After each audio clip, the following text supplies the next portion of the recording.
Hai, Assalamualaikum warahmatullahi wabarakatuh. Hai semua, saya Teacher Aziz daripada A-Kids Bandar Sunway. Alhamdulillah. Okey, so saya harap semua berada dalam keadaan sihat walafiat hendaknya. Okey, hari ni Teacher Aziz ada nak kongsikan sedikit. Okey, sebab Teacher Aziz ada macam dengar perkongsian daripada ibu bapa, sahabat-sahabat berkenaan anak ni susah sangat nak tidur malam. So bila susah nak tidur malam, paginya dia jadi macam a bit macam grumpy sikit lah, macam dia tak cukup tidur. Bila anak-anak tak cukup tidur, macam kita juga, mood kita bila kita tak cukup tidur, tak cukup rehat, mood kita jadi macam lemah, malas, macam itulah juga anak-anak, sebab kita semua kan manusia. So kita perlukan tidur yang cukup, rehat yang cukup supaya anak-anak ni dapat membesar dengan baik, mood dia pun okey. Kita perlu ingat, setiap manusia kalau emosi dia pada pagi tu dia dah okey, insya-Allah hari satu harinya itu dia tengah happy sangat. Cuba test dekat diri kita dulu. Macam saya, Teacher Aziz kan, kalau Teacher Aziz dapat bangun awal, dapat sediakan makanan, dapat sediakan sarapan untuk anak-anak, dapat sediakan semualah preparation untuk anak-anak di rumah, dah settle semua, dan Teacher Aziz boleh buat kerja Teacher Aziz. Teacher Aziz punya momentum tu memang dahsyat lah, sebab mood dia semua okey, anak-anak semua okey, settle dah urusan anak, dah baca Al-Quran, dah solat subuh semua kan. Dia jadi macam Alhamdulillah.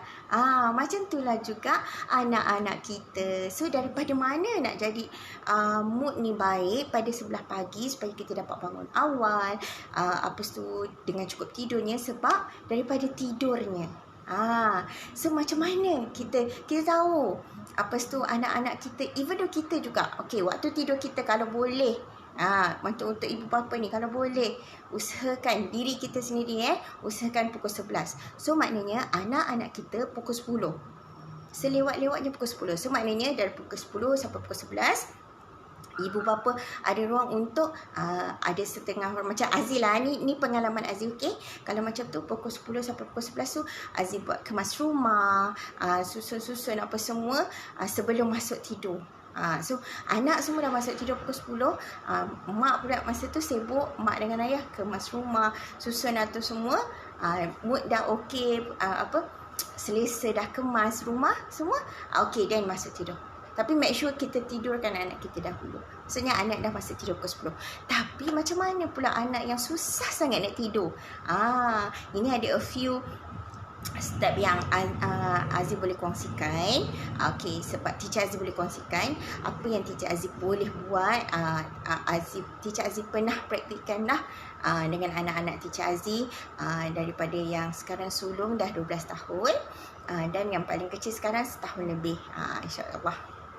So kalau berguna, sila gunakan, insya-Allah. Okay, so first step first, pastikan bilik diorang, bilik yang nak tidur tu tak ada lampu terang. So bila lampu terang, diorang tend to buka mata. So pastikan suram, dah ready untuk tidur, tu semua macam memanggil-manggil mereka untuk tidur. So suramkan lampu tu. Yang kedua, apa boleh buat adalah bila diorang dah start naik katil, kalau macam dah suram-suram tu kan, so pastikan macam ada bilik, ada setengah bilik ada lampu bilik tidur kan. So lampu bilik tidur tu, light tu hanya khas untuk macam kita nak baca buku. Baca buku untuk anak, supaya mendayu-dayukan dia, supaya mendodoi-dodoikan dia. Ada juga kita boleh baca zikir, tak ada masalah. It depends to parents. Kalau macam anak suka baca dengan bercerita, ataupun parents sendiri ada macam matlamat, ada juga jadual yang okey, hari ni saya nak ceritakan anak saya cerita Nabi Yusuf katanya. Okey, so then tak apa, it's okay, tak ada masalah, tak ada salah, tak ada betul, cuma cuba buat. Cuba buat zikir, bacaan zikir. Sebab ada setengah budak dia mendengar, dia suka dengar lagu berentak-rentak. Ada setengah dia suka dengar cerita dengan intonasi-intonasi. Itu adalah macam orang panggil gula-gula diorang untuk tidur. Macam tu. Okey, dapat sesuatu. Then selain pada tu, macam dalam pukul 10 tu kita nak tidur. So awal malam tu, masa selepas dia dah makan malam and everything, kita preparekan dia untuk mandi dengan air suam. Siapa yang ada air suam lah, macam heater lah. Tapi kalau siapa tak ada masalah, insyaAllah. Okay, so itu salah satu cubaan yang boleh bantu anak-anak untuk tidur. Okay. Ini satu benda lagi. Sorry, saya kena tengok nota juga. So, saya takut saya tertinggal poin-poin penting. Okay, so elakkan anak-anak simpan barang-barang gadget macam laptop ke, ada TV ke, ada tablet ke dalam bilik tidur anak. Elakkan. Sebab apa? Ada setengah kajian yang mengatakan anak-anak dia dah tahu benda tu dia punya and everything. So it tend to be macam pretending to sleep, but they will open everything. Okay, ini hanya kajian.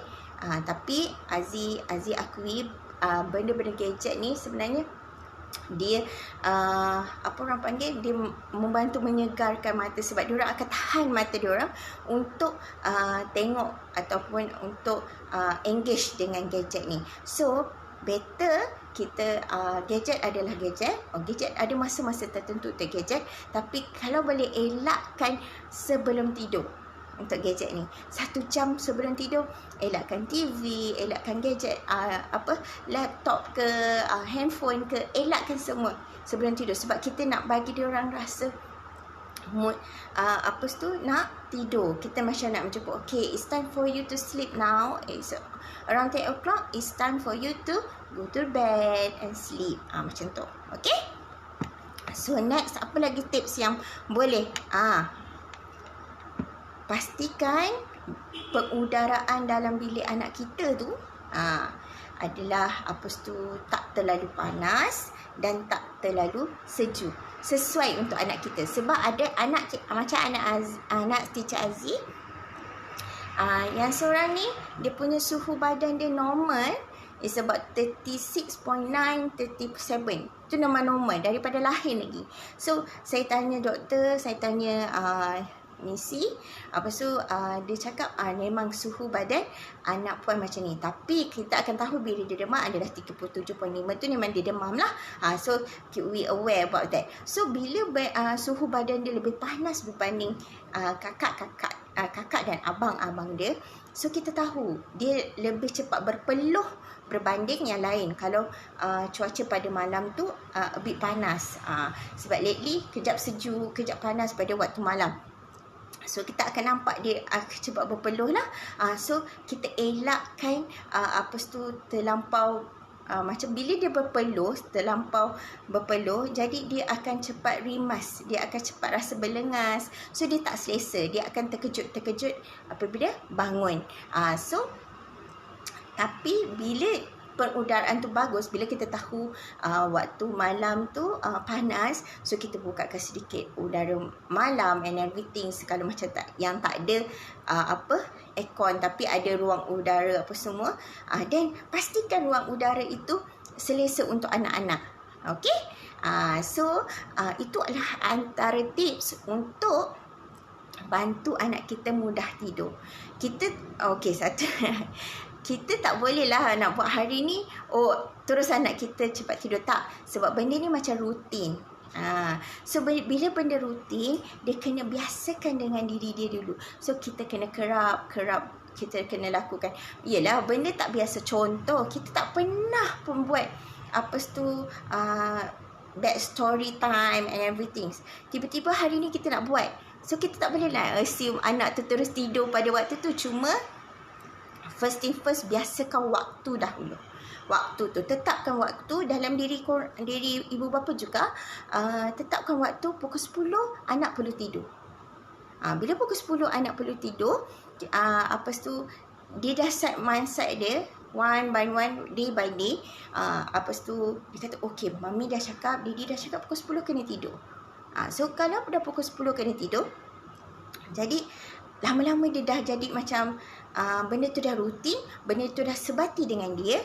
So tak ada masalah, insyaAllah. Selepas itu rutin, bila dah masa dah okey, korang pun ibu bapa pun boleh mula dengan bedtime story.